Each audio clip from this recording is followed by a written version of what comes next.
हाँ तो बच्चों, आज हम जो टॉपिक पढ़ने वाले हैं जनरली है इम्पोर्टेंट टॉपिक, लेकिन एग्जाम वगैरह में जरूर इसमें से क्वेश्चन आता नहीं है कि आपसे डायरेक्ट ऐसे देते हैं कि विद्युत आवेश तथा द्रव्यमान के गुणों की तुलना कीजिए, इन दोनों में क्या डिफरेंस है ना। ये क्वेश्चन अपन से नहीं पूछा जाता है, लेकिन इनमें से ऑब्जेक्टिव जरूर बन जाता है। ठीक है, तो इस क्वेश्चन को पढ़ते से ही जैसे ही द्रव्यमान शब्द यहाँ आता है तो मुझे क्लास 11th की याद आ जाती है कि जहां पर हमने गुरुत्वाकर्षण को पढ़ा था। अब जब गुरुत्वाकर्षण को पढ़ा था वहां पे तो उसमें हमने देखा था कि दो पिंड या दो वस्तुएं जो होती है, चाहे वो बहुत दूर हो या बहुत पास हो, उनके बीच में कहीं ना कहीं एक आकर्षण करने वाला बल लगता है, जिसको हम क्या बोलते हैं, गुरुत्वाकर्षण बल बोलते हैं। ठीक है, वो हमेशा हर उस वस्तु में लगता है जिसके पास द्रव्यमान होता है। तो सिमिलरली जब मैं आवेश की बात करता हूं यहाँ पे, तो मेरे माइंड में क्वेश्चन आता है कि विद्युत आवेश जो होता है ये भी होता वही है कि इनके बीच में भी जो है हमने कूलॉम के व्युत्क्रम वर्ग का नियम पढ़ा था, वहां पे भी वही चीज आती है। लेकिन फिर एक क्वेश्चन आता है कि गुरुत्वाकर्षण बल जो होता है वो तो सिर्फ आकर्षण करता है, मतलब किसी ऑब्जेक्ट को हम ऊपर की तरफ फेंके तो भी पृथ्वी की तरफ आएगा, क्योंकि पृथ्वी के पास भी द्रव्यमान है और ये मार्कर के पास भी द्रव्यमान है। लेकिन दो चार्जेस जिसे एक प्रोटॉन और एक इलेक्ट्रॉन हमेशा ये आकर्षण करेंगे, लेकिन दो इलेक्ट्रॉन हमेशा प्रतिकर्षण करेंगे, दो प्रोटॉन हमेशा प्रतिकर्षण करेंगे, तो दोनों में थोड़ा सा डिफरेंस होता है।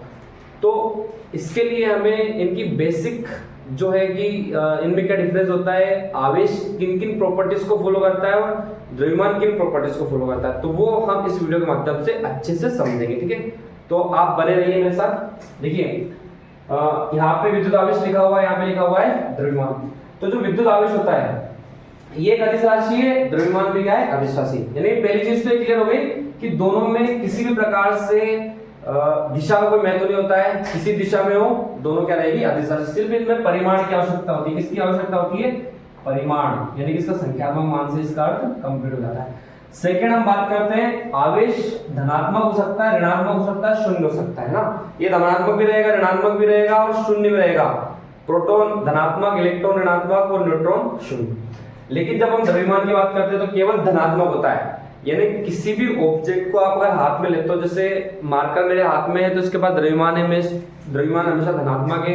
इसको जब मैं किसी भी वेटिंग मशीन में रखूंगा तो इसका कुछ वहां पे जो डिजिटल सिंबल जो बताएंगे कि ये 10 ग्राम का है, 15 ग्राम का। ठीक है, मैं इस इंक पोर्ट को भी रखूंगा छोटे से, तो ये भी क्या बताएगा कि इसका कितना द्रव्यमान है ना।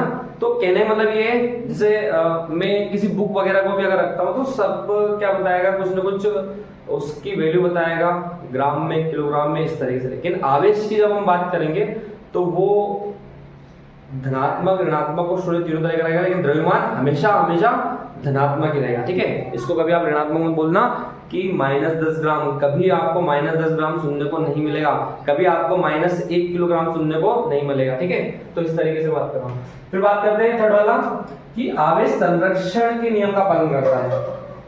आवेश संरक्षण के नियम का पालन करता है, मतलब आवेश जो होता है वो हमेशा जो होता है ना, तो आप उसको बना सकते हो ना ही मिटा सकते हो। जब आप दो बॉडी को एक दूसरे में क्या करते हो, घर्षण करते हो, तो इलेक्ट्रॉन निकल के एक बॉडी से दूसरी बॉडी में चले जाते हैं और दूसरी बॉडी से पहली बॉडी में जाते हैं। इस तरीके से आवेश यानी कि इलेक्ट्रॉनों का ट्रांसफर होता है। ठीक है, ट्रांसफर होता है, हम उसको बना नहीं सकते ना ही उनको मिटा सकते हैं। ठीक है, तो ये संरक्षण के नियम का पालन करता है। लेकिन आपने द्रव्यमान को भी यही पढ़ा, हमने कुछ बुक्स में स्टार्टिंग में तो ये पढ़ा कि द्रव्यमान भी संरक्षण के नियम का पालन करता है। ठीक है, लेकिन जब अल्बर्ट आइंस्टीन आए तो उन्होंने इस चीज को गलत ठहरा दिया। उन्होंने बताया कि E बराबर mc स्क्वायर है ना, उनके आपेक्षिकता के सिद्धांत का है ना, नियम जो है कि E यानी कि ऊर्जा, m द्रव्यमान और c प्रकाश की चाल। यानी कोई सी भी वस्तु जिसके पास द्रव्यमान m है और वो प्रकाश के वेग से गतिमान है, तो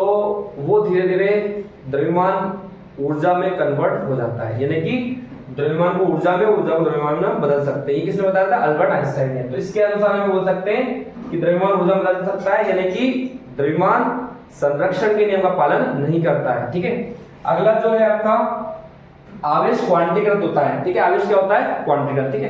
क्वांटीकृत में आपने फॉर्मूला पढ़ा होगा Q बराबर प्लस माइनस NE, यानी कि जितना भी आवेश है वो हमेशा इलेक्ट्रॉन के गुणा के रूप में होता है। किसी भी वस्तु पर जो भी आवेश है वो इलेक्ट्रॉन के गुणा के रूप में होता है, यानी कि वस्तु पर 1 इलेक्ट्रॉन के बराबर आवेश 2 के बराबर 10 के 5 के ऐसे रहेगा। कभी भी 1.5 इलेक्ट्रॉन 2.5 इलेक्ट्रॉन ये पॉइंट में इस तरीके से आवेश नहीं रहता, ठीक। लेकिन द्रव्यमान की अगर आप बात करें तो ये क्वांटीकृत नहीं है, यानी कि ये क्वांटीकरण के नियम का पालन नहीं करता है। आप द्रव्यमान कितना भी हो सकता है, 0.001 किलोग्राम हो सकता है, 1 किलोग्राम हो सकता है, 10 किलोग्राम हो सकता है, धनात्मक रहेगा लेकिन क्वांटीकृत नहीं रहेगा। कितना भी हो सकता है, आप यहाँ पे फिक्स वैल्यू बताते हो कि इसके बराबर रहेगा, ठीक है। अगला है Q विराम इक्वल्स टू Q गति, यानी कि किसी भी ऑब्जेक्ट पर अगर जो भी आवेश है, किसी भी वस्तु पर जो आवेश है उसको आप कितना ही गतिमान कर दे, भले आप उसको लाइट के वेग से चलाएं, किसी भी तरीके से आप उसको गतिमान करें, उस पर जो आवेश है वो फिक्स रहेगा। अगर उस पर 10 कूलाम आवेश है तो कितना ही तेज उसको आप किसी भी स्पीड से चलाओगे उसके पास 10 कूलाम आवेश रहेगा। यानी कि एक एरोप्लेन के पास अगर 10 कूलाम आवेश है तो वो अगर 400 500 600 कितने भी स्पीड से चलेगा उसके पास वही आवेश रहेगा, ठीक है। लेकिन यहाँ पे हम बात करें अगर द्रव्यमान की, तो द्रव्यमान जो होता है वही E बराबर mc स्क्वायर से, गतिज द्रव्यमान जो होता है वो विराम द्रव्यमान की तुलना में क्या हो जाता है, अधिक हो जाता है। विराम द्रव्यमान की तुलना में क्या होता है, अधिक। देखिए गतिज द्रव्यमान, ये विराम द्रव्यमान, वस्तु जब विराम अवस्था में उस समय द्रव्यमान है 1 माइनस v, यानी कि वस्तु का द्रव्यमान बटे c स्क्वायर, यानी कि इसकी वैल्यू अगर आप कम कर सकते हो तो इतना कम कर सकते हो कि आप 1 के बराबर कर सकते हो, तो 1 के बराबर भी कर दोगे तो आपका विराम द्रव्यमान के बराबर रहेगा, ठीक है। लेकिन अगर इसकी वैल्यू 1 से ज्यादा आती है तो 1.2 1.3 इसको सोल्व करने पे तो हर बार जो विराम द्रव्यमान है उसकी तुलना में गतिज द्रव्यमान क्या रहेगा, अधिक रहेगा, ठीक है। हर बार क्या रहेगा, गतिज द्रव्यमान ज्यादा रहेगा। उसका लास्ट हम बात करते हैं, दो आवेशों के मध्य लगने वाला बल आकर्षण या प्रतिकर्षण हो सकता है। आवेशों के मध्य हमने पढ़ा था कूलाम के व्युत्क्रम वर्ग का नियम, तो बल आकर्षणात्मक भी प्रतिकर्षणात्मक भी हो सकता है, ठीक है। तो फॉर्मूला मैं यहाँ पे लिख देता हूँ, F equals to 1/4 pi epsilon not Q1 Q2 divide by R square, ठीक है। आप 12th की पूरी फिजिक्स में बहुत सारे चैप्टर्स में इस फॉर्मूले को पढ़ने वाले हैं, और इसकी भी हम बात कर लेते हैं जो आपने 11th में पढ़ा था। दो द्रव्यमान वाली वस्तुओं के मध्य लगने वाला बल सदैव आकर्षण का, ये हमेशा आकर्षण प्रवृत्ति का होता है, और आवेशों के मध्य लगने वाला आकर्षण और प्रतिकर्षण दोनों प्रवृत्ति का होता है। तो ये ऑब्जेक्टिव आपका आंसर हो सकता है, F इक्वल्स टू 1/, अच्छा इसमें 4 नहीं, इसमें आएगा G m1 m2 divide by R square, ठीक है। तो बच्चों ये जो रिलेशन है ये आपको अच्छे समझ में आया होगा, और इस वीडियो में इतना ही है ना। इसको एग्जाम्स वगैरह में तो नहीं आता, लेकिन ये जो है हमें आना चाहिए ताकि ऑब्जेक्टिव वगैरह हम बना सके। और इसके नोट्स जो है आपको इसी वीडियो में लास्ट मिल जाएंगे। तब तक के लिए जय हिंद जय भारत।